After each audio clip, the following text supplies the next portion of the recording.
Olá, rapaziada! Uma bela noite, um belo luar de lua cheia. Vamos dar continuidade à relíquia, esta maravilhosa obra de Eça de Queiroz. No primeiro capítulo, nós vimos a trajetória de Teodorico Raposo. Quando ele fica órfão de pai, ele vai para o Colégio dos Isidoros, depois ele vai fazer Coimbra e depois ele cai nas garras da tia Patrocínio das Neves em Lisboa. Aí começa a hipocrisia, o cinismo, a mentira, e é isso que nós vimos no primeiro capítulo. O segundo capítulo é a partida de Teodorico para Jerusalém, que a tia queria que ele trouxesse uma relíquia, mas uma relíquia milagrosa, que curasse todas as suas aflições e os seus males. Bom, aí então ele vai contar a viagem até Jerusalém e também em Jerusalém o que aconteceu. A partir daí é uma violenta crítica ao cristianismo, à religiosidade, tá? Então é a viagem de Teodorico a Jerusalém.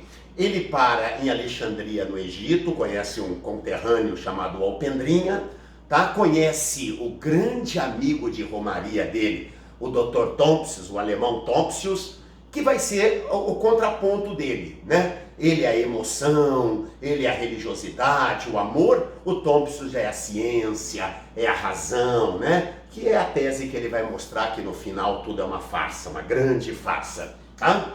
Bom, quando ele ele conhece uma prostituta chamada Miss Mary em Alexandria.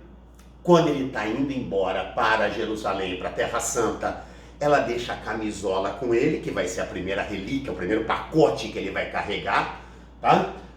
Depois, ele chegando em Jerusalém, ele vai detestar, ele vai criticar. Indo para Jericó, quando ele está tomando um banho no Rio Jordão, ele tem um estalo. Agora sim, eu vou dar para minha tia a verdadeira relíquia. É uma árvore velha, toda caída, com os galhos todos retorcidos.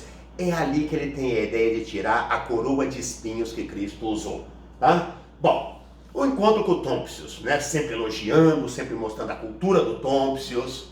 Só conservo de Tompsius recordações suaves ou elevadas. Já sobre as águas bravias do Mar do Tirol, já nas ruas fuscas de Jerusalém, já dormindo lado a lado sobre a tenda junto aos destroços de Jericó, já pelas estradas verdes da Galileia, encontrei-o sempre instrutivo, serviçal, paciente, discreto.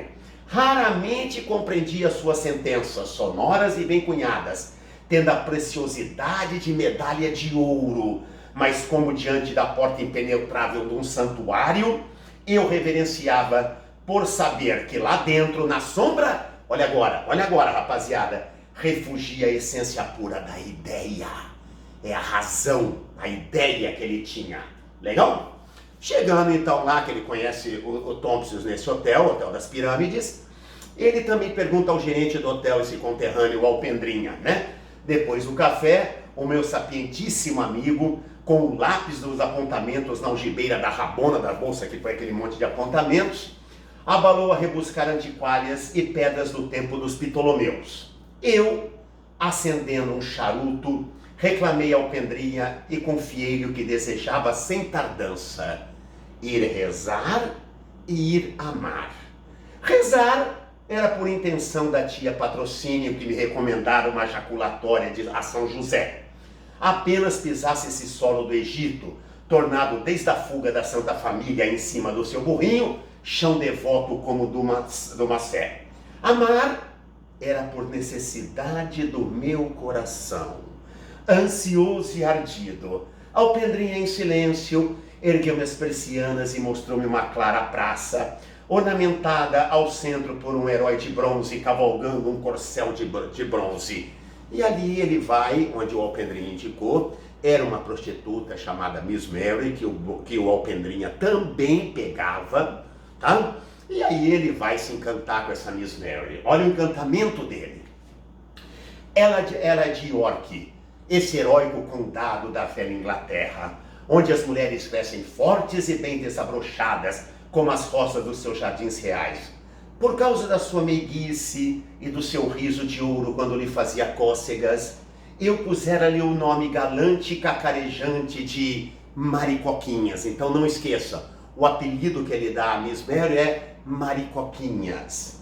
Topsius, que está sempre ao lado dele, que apreciava, chamava-lhe a nossa simbólica Cleópatra. Ela amava minha barba negra e potente, e só para não me afastar do calor das suas saias, eu renunciei a ver o Cairo, o Nilo, a eterna esfinge deitada à porta do deserto, sorrindo da humanidade vã. Quer dizer, ele não fez passeio nenhum no Egito, a não ser ficar amando Miss Mary. Legal? Então aqui ele mostra isso daí, a paixão dele.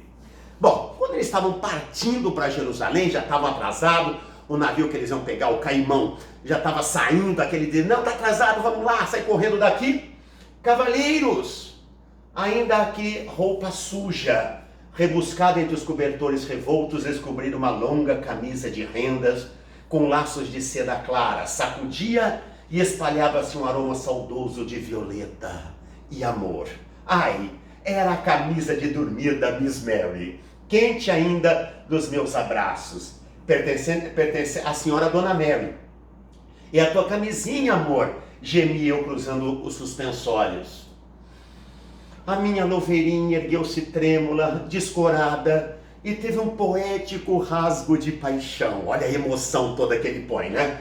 Enrolou a sua camisa, tirou-ma para os braços tão ardentemente, como se entre as dobras viesse também o seu coração. E aí ela dá a camisola para ele, mas ela faz uma dedicatória antes de fazer o embrulho. Olha a dedicatória que ela deixou na camisola. Topsius, impaciente, tirara das profundezas do seio o relógio de prata. O nosso lacedômio à porta rosnava. Dom Teodorico, é tarde, é muito tarde, quer dizer, vamos logo, né? O navio vai partir. Mas a minha bem-amada já sacudiu o papel coberto das letras que ela traçara largas, impetuosas e francas, como seu amor. Ao meu Teodorico, meu portuguesinho possante, em lembrança do muito que gozamos. Olha a dedicatória que ele coloca. Aí ela faz o embrulho, entrega, e é o primeiro embrulho que ele vai carregar na mão por toda Jerusalém. Chegando em Jerusalém, né? O Topsius, naquela coisa de cientista, Jafa, gritou-me Topsius, sacudindo o seu cachimbo de louça. Aí tem Dom Raposo, a mais antiga cidade da Ásia, a velhíssima Jopé, anterior ao dilúvio. Tire o barrete, saúde essa anciã dos tempos, cheia de lenda e de história. Foi aqui que o borracíssimo Noé construiu a sua arca. Corteja assombrado. Caramba! Ainda agora a gente chega e já começam a aparecer as coisas da religião. Começou a crítica. Aí ele foi conhecer Jerusalém, ele odiou Jerusalém, olha a reação dele em cima de Jerusalém. Ora, aqui estão os cavaleiros diante do Santo Sepulcro. Olha, ele vai visitar o Santo Sepulcro. Atenção agora à crítica que ele faz à religiosidade. Fechei o meu guarda-chuva, ao fundo de um adro, de lajes descoladas, erguia-se a fachada de uma igreja, caduca, triste, abatida, com duas portas em arco, uma tapada já a pedregulho e cal, como supérflua, a outra timidamente e medrosamente entreaberta. Calcei então as minhas luvas pretas e imediatamente um bando voraz de homens sórdidos envolveu-nos com alarido, oferecendo relíquias. Então atenção, isso ele vai chamar de reliquilharias. Então isso daí a FUVEST já perguntou, tá? São coisas que ele compra lá para levar para os padres, para a tia, que são lembranças da Terra Santa. Rosários, cruzes, escapulários, bocadinhos de tábua pleinadas por São José, medalhas, bentinhos, frasquinhos de água do Rio Jordão, círios, Agnus Dei, litografias da Paixão, flores de papel feitas em Nazaré, pedras benzidas, caroços de azeitona do Monte Oliveira. Dá uma olhada, tudo é santo, hein? E túnicas como usava a Virgem Maria. Quer dizer, é um comércio, né? É o mercado da religião, não é bem a religião isso daí, né? Até caroço de azeitona é santo, meu Deus do céu. E a porta do sepulcro de Cristo, onde Titi me recomendara que entrasse de rastros, gemendo e rezando a coroa, tive de esmurrar um malandrão de barba germitã, que se dependurara a minha rabona, faminto, rábito, ganindo, que lhe comprássemos boquilhas feitas com um pedaço da arca de Noé. Então, quer dizer, foi um horror. A reação dele, a impressão que ele teve quando ele chegou em Jerusalém foi isso aqui. Péssima, péssima. Tá? Bom, partiram para o Rio Jordão, né? Estamos indo em direção a Jericó. Ele entra no rio, quer dizer, você entra no Rio Jordão, onde Jesus entrou, pensando em Jesus. Não, ele entra pensando em Adélia, a prostituta lá de Lisboa.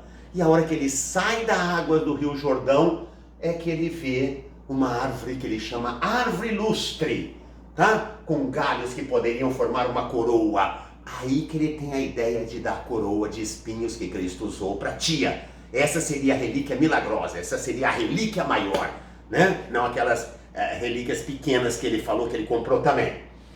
E o Topsius compactuou com isso. O Topsius vai até dar o nome científico da árvore, para que se a tia desconfiasse alguma coisa, ele estava embasado até na ciência. E logo uma ideia sucumbe o espírito com um brilho de visitação celeste.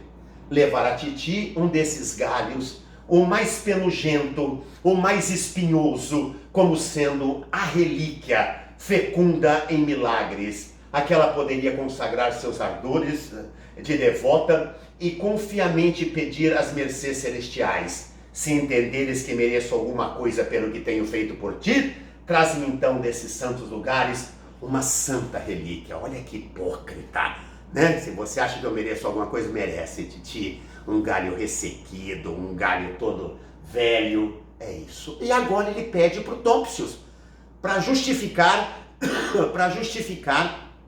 a falsidade dele, né? A mentira que ele vai contar. Um arbusto de espinho? Perguntou Topsius. Murmurava, estancando o suor. Há de ser nábica. Banalíssimo em toda a Síria.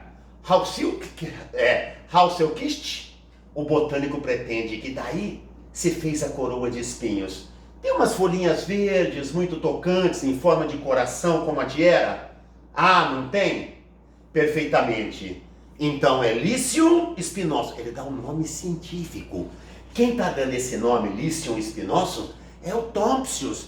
É justificar a mentira. Tá vendo como é que a ciência pode ser manipulada? Então, quer dizer, e o Topsius diz assim, mas eu vou já declarar isso, Dom Raposo, aclamar irrefutavelmente e para sempre no meu livro, isto aqui. Por isso que o livro dele, que é maravilhoso, que é belíssimo, que é isso, contém uma mentira, que lá no começo ele pede para mudar na segunda edição, para acabar com essa mentira, que ele justificou uma coisa que na verdade era uma grande farsa.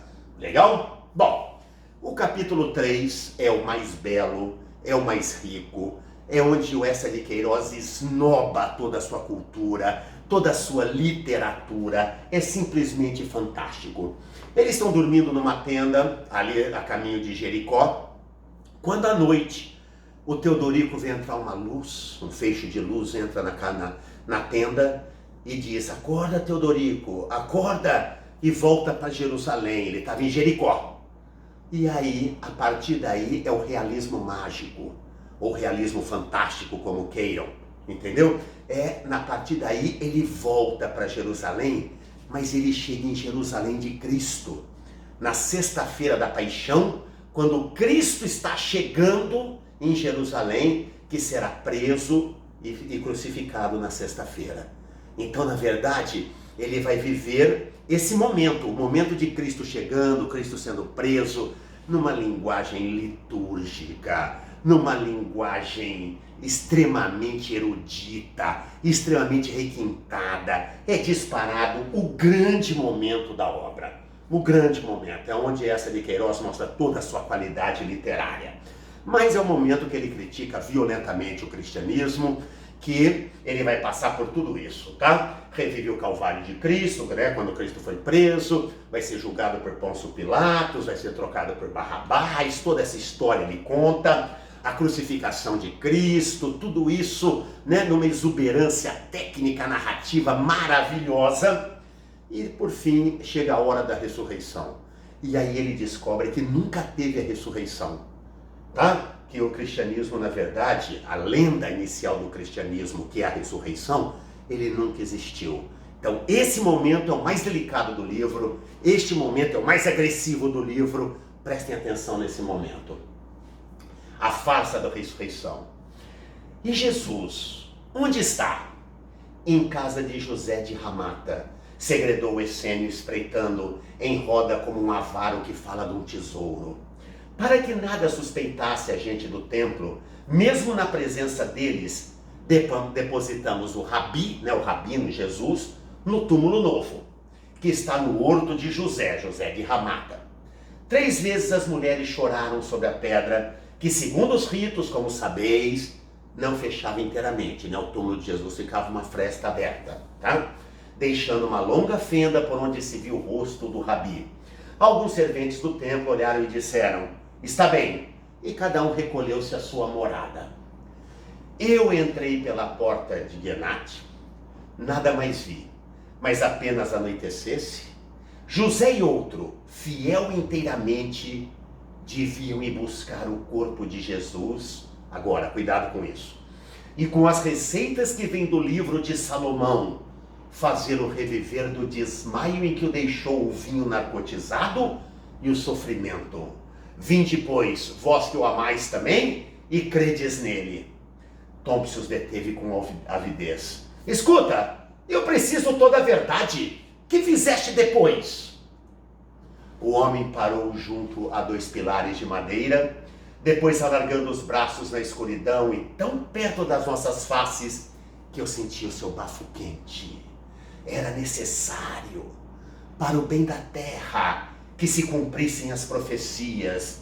Durante 2 horas, José de Ramata orou prostrado. Não sei se o Senhor lhe falou em segredo, mas quando ergueu, resplandecia todo e gritou, Elias veio! Elias veio! Os tempos chegaram! Depois, agora, por sua ordem, enterramos o rabi numa caverna que ele tem talhada na rocha, por trás do moinho. Então tiramos o corpo de Jesus daqui e colocamos numa outra caverna por trás do moinho. Escuta, ainda, grande é o Senhor, na verdade. E outro túmulo, onde as mulheres da Galileia o deixaram, ligado e envolto em panos, com aloés e o nardo. O homem sem parar murmurou, já sumindo na treva. Lá ficou aberto, lá ficou vazio. Topsius estancou seus óculos, faiscavam. Teodorico, a noite termina. Vamos partir de Jerusalém. A nossa jornada ao passado acabou. A lenda inicial do cristianismo está feita. Vai findar o mundo antigo. Olha que lindo. Depois, de manhã, quando acabar o sabá, porque neste ano, coincidiu o Pesach, que é a passagem dos judeus, quer dizer, seria a Páscoa dos judeus, o Pesach, e a Páscoa dos cristãos. Então, nesse ano coincidiu. As mulheres da Galileia voltaram ao sepulcro de José de Ramata, onde deixaram Jesus sepultado, e encontram-no aberto, encontram-no vazio. Desapareceu, não está aqui. Então Maria de Medala, crente e apaixonada, irá gritar por Jerusalém, ressuscitou, ressuscitou. E assim, o amor de uma mulher muda a face do mundo e dá mais uma religião à humanidade.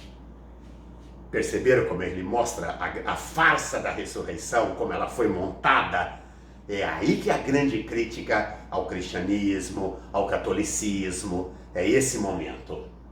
O 4º capítulo é o caminho de volta. Tá? Na hora que ele vai voltar, queria ver a Miss Mary, mas ela já estava com o italiano, um fotógrafo, viajando pelo interior do Egito, ele não conseguiu encontrar. Quando ele está no Horto das Oliveiras, em vez de rezar, de meditar, ele pensa no dinheiro do comendador Gegodinho, a herança que a tia vai deixar para ele. Eu serviria aos santos para servir a titi. E a partida de Jerusalém. Quando ele para de Jerusalém, ele odiou Jerusalém, ele diz, fica-te, pocilga de Sião, pocilga. Tá certo? Olha como é que ele trata Jerusalém.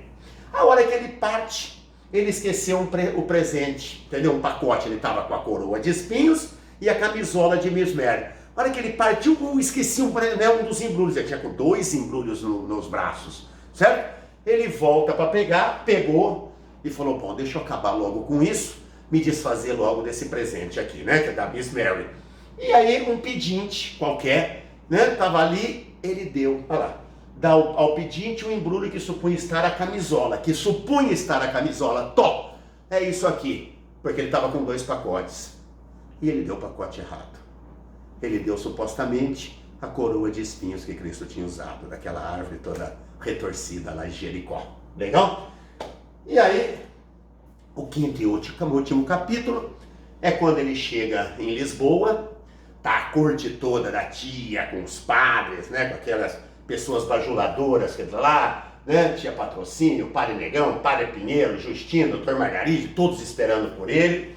Ele faz uma viagem, ele relata uma viagem que não foi a que ele fez, ele inventa histórias, ele conta histórias que nunca aconteceram, tá certo?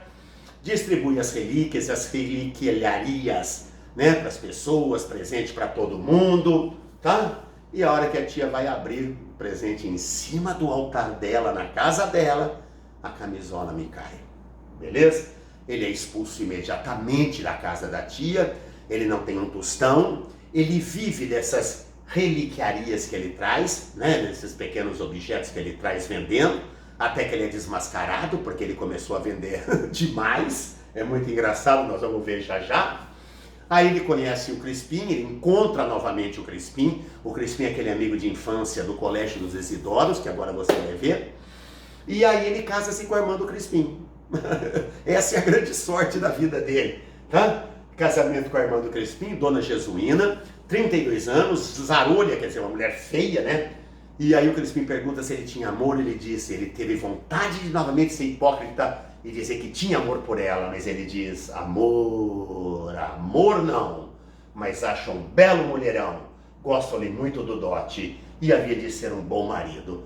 Casa-se, torna-se pai, fica muito rico e recupera o que ele queria, que era da família. O mosteiro, o solar do Conde dos Lindosos, né? que ele achava que a tia deveria dar para ele. A tia deu para o Padre Negrão. E ele comprou do Padre Negrão. E o Padre Negrão é amante de Adélia, a amante lá, a primeira que ele teve lá em Lisboa. Olha como ele termina o livro de forma cínica, né? De forma extremamente irônica. Bom, a revelação, a hora que ele faz todo, né, o teatro para Titi, que a titia ia receber a grande relíquia que ele trouxe. Titi, meus senhores, eu não quis revelar ainda a relíquia que vem aqui no caixotinho, porque assim me recomendou o patriarca de Jerusalém. Nunca existiu esse patriarca, ele nunca falou com o patriarca de Jerusalém nenhum. Agora é que eu vou dizer, mas antes de tudo, parece-me bem, pelo explicar, que tudo cá nesta relíquia, papel, nastro, caixotinho, pregos, tudo é santo. Assim, por exemplo, os preguinhos são da Arca de Noé. Pode ver, senhor Padre Negrão. Pode apalpar.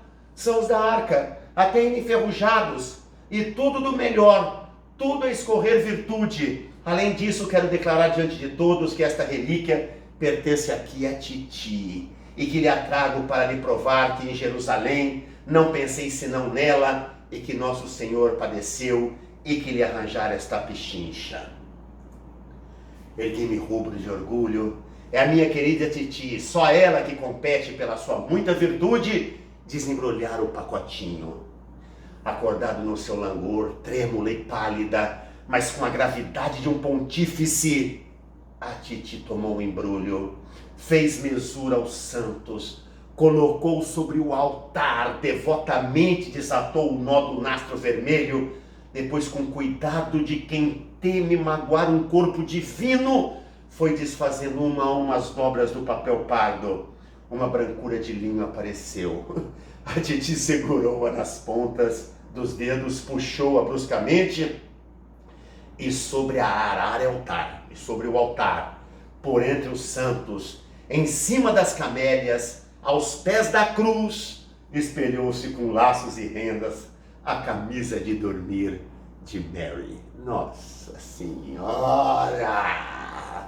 E foi ridicularizado por todos, foi expulso imediatamente da casa de Titi, não sabia o que fazer, quando ele encontrou um amigo que poderia ajudá-lo a vender essas quinquilharias aí, né? Que são as reliquilharias, tá legal? Reliquilharias. Essa Léria não pega, senhor, porque eles infestaram tanto Lisboa com essas coisas, que o cara falou para ele, agora a gente não vende mais nada de tanto que nós estamos vendendo, porque ele só sobrevivia disso. Gritou ele, com as veias a estalar de cólera na fronte embraseada. Foi vossa senhoria que estragou o comércio. Está o mercado abarrotado. Já não há maneira de vender nem um coelhinho do menino Jesus, uma relíquia que se vendia tão bem. O seu negócio com ferraduras é perfeitamente indecente. Perfeitamente indecente. É o que me dizia no outro dia o capelão primo meu. Olha a ironia, olha que coisa linda essa de Queiroz. Dá uma olhada. São ferraduras demais para um país tão pequeno. 14 ferraduras, senhor, é abusar. Sabe vossa senhoria quantos pregos dos que pregaram Cristo na cruz? Vossa senhoria tem impedido todos com documentos? 75, senhor, 75 pregos que pregaram Cristo na cruz. Ele foi cravado na cruz, ele não foi pregado, né? Não lhe digo mais nada, 75, quer dizer, a partir daí já não vendia mais nada, todo mundo sabia que era, né, que era indecoroso, que era indecente o que eles faziam. E aí ele tem um momento que ele se revolta com Cristo e ele ouve a voz da consciência. Esta parte é brilhante, é a mudança do livro, quando ele se ajoelha, revoltado com Cristo, mas de repente ele começa a ouvir a voz da consciência. Quando tu ias ao alto da graça, beijar no pé uma imagem, era para contar servilmente a Titi a piedade com que deras o beijo, porque jamais houve oração nos teus lábios, humildade no teu olhar, que não fosse para que a Titi ficasse agradada no seu fervor de beata.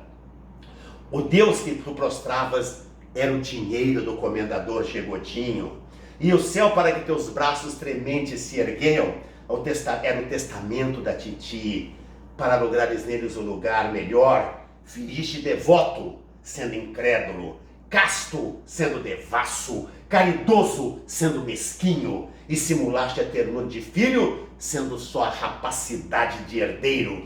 Tu foste ilimitadamente hipócrita. Eu não construo os episódios da tua vida, assisto a eles e julgo-os placidamente, sem que eu me mova, nem intervenha influência sobrenatural. Tu podes ainda descer as misérias mais turvas, ou elevar-te aos rendosos paraísos da terra e ser diretor de um banco. Isso depende meramente de ti e do teu esforço de homem. Escuta ainda, perguntava-me há pouco se eu me lembrava do teu rosto. Eu pergunto agora se não te lembras da minha voz. Eu não sou Jesus de Nazaré, nem outro Deus criado pelos homens. Sou anterior aos deuses transitórios. Eles dentro de mim se dissolvem e eternamente permaneço em torno deles, e superior a eles, concebendo-os e desfazendo-os, no perpétuo esforço de realizar fora de mim o Deus absoluto que em mim sinto. Chamo-me a consciência. Essa é a voz interior que está falando. Ele está ouvindo a voz interior. Bom, aí ele encontra o seu amigo Crispim, conta tudo o que aconteceu na vida dele, né, com a relíquia, a miséria que vive, que não tem dinheiro para nada. Crispim lhe dá um emprego na sua fábrica de fiação, a Pampulha, né, que ele era a firma, muito rico. Ele começa a trabalhar na firma, ele diz ao Crispim, ele promete não ser mais hipócrita. Ele diz ao Crispim: olha, Crispim, eu nunca vou à missa, tudo isso são patranhas, eu não posso acreditar que o corpo de Deus esteja todos os domingos num pedaço de hóstia feita de farinha. Deus não tem corpo, nunca teve, tudo isso é idolatrias, são carolices. Digo-te isso rasgadamente. Podes agora fazer comigo o que quiseres. Paciência. O Crispinho recebe muito bem, por isso que você tem que saber o primeiro capítulo.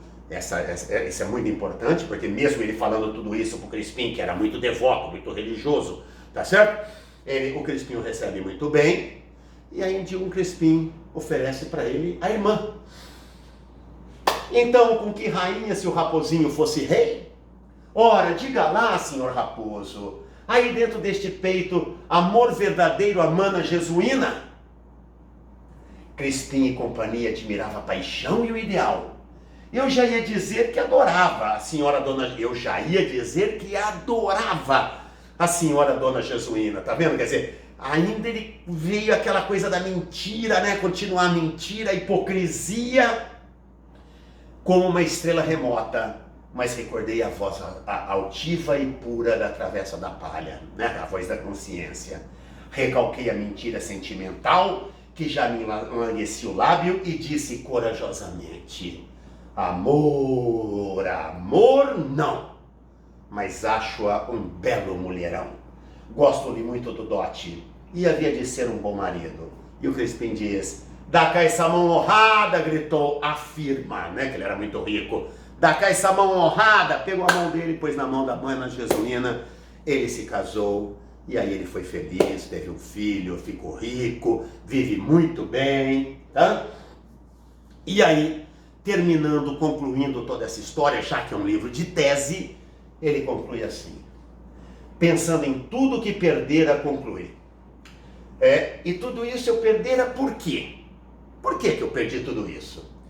Porque houve um momento em que me faltou esse descarado heroísmo de afirmar que, batendo na terra com o pé forte, ou palidamente elevando os olhos ao céu, né, se ele batesse o pé e levantasse os braços, ele dizia MM na camisola, a hora que ela assinou MM, é Maria Madalena, é a camisola de Maria Madalena. Então me faltou esse descarado heroísmo, tá? Então, quer dizer, olha aqui o descarado heroísmo, que batendo na terra com o pé forte ou palidamente elevando os olhos ao céu, cria, através da universal ilusão, ciências e religiões. O homem cria religiões, o homem cria ciências para justificar a sua existência, mas tudo é uma grande farsa. Essa é a ideia do livro, maravilhosa obra de Eça de Queiroz. Espero que gostem, leiam bastante, com atenção. Até mais, valeu, tchau.